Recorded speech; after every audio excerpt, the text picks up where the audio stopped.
Go. Okay, so welcome to our video blog. The whole idea of this film is really just to give you some ideas of how to train. So one of the things on our blog, on our website, which is londonwingchun.co.uk, is that we've been going through separate ideas of how to train and how to improve your footwork.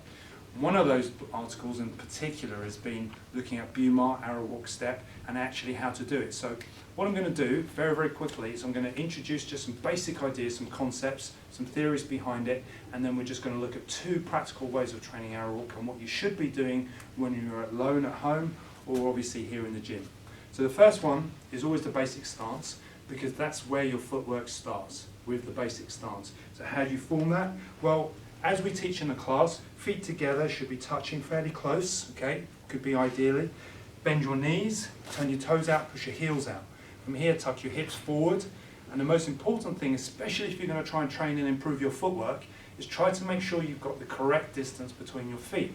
So that will mean that your feet here should be relative to the width of your shoulders. So you may have to adjust it slightly, that's absolutely fine. But the key point, and as always whenever I teach this, is that you bend your knees and you tuck your hips forward. Why?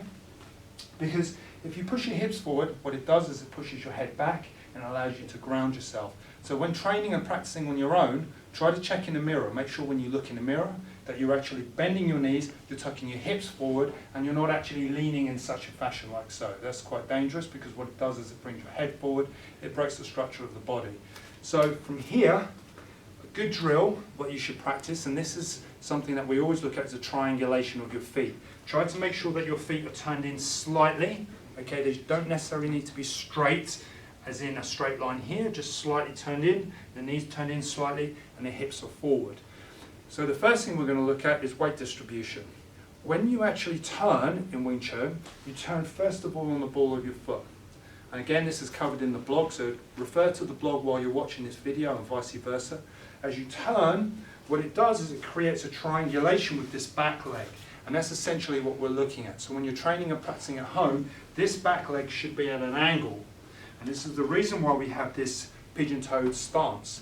Because when we turn in the basic stance, and the basic ma is referred to, is this angle here gives me the ability to propel in a certain direction. So in this case, we're going to be moving that way. Because of the angle of the leg, and this is what I keep pointing to, okay, it allows me to drive quite comfortably in that position that way. Again, because my hips are forward, and this is the whole idea of making sure, and the essential idea of always making sure that your hips are forward, is that when you turn, your core is strong, your structure is correct. When you're driving forward, you're using the leg to propel yourself. So you're not leaning with the head, you're not moving with the head, you're not bobbing side to side. What you're doing is you're turning and driving. So the second thing you should do when you're practicing your footwork and trying to improve the Bumar is exactly the same thing, turning to the other side using the waist, making sure you've got a triangulation, again from the knees and the hips. The feet are turned in slightly, so you can see that this foot's turned in slightly, this foot's turned out slightly, and your hips are at an angle. And again, repeat the same idea again, don't worry about what you're doing with your hands, just try to focus on the feet. You push up the back leg and you step, trying to make sure you keep your knees bent and your hips up. So as a good drill to practice when you're here on the mats, when you're training in our gym, is to turn, look in the mirrors, because there's lots of them around here in the London Wing Chun Academy.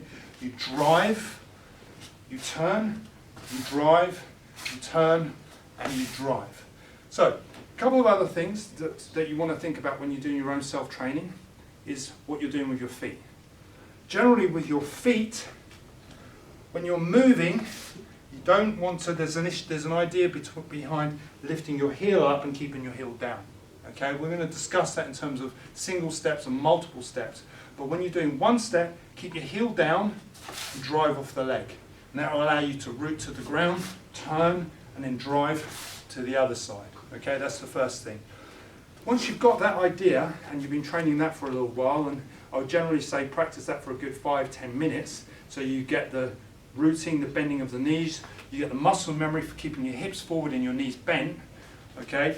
Then the next stage would be to apply that from a forward position. So if you look from the forward position, when we're practicing this, and there's two ways to set this up. The first way is to face one direction, turn, which is exactly the same thing you've just done, and then move the front leg out. So you've got some lateral stability. Now, the lateral stability is key. because without lateral stability, you're going to be knocked over by lateral forces. And if you think about the normal human being, they punch across your body like so. So you don't want to be pushed over this way, you don't want to be pushed over that way, especially if your stance is too narrow. So the whole point of the triangulation that you should be practicing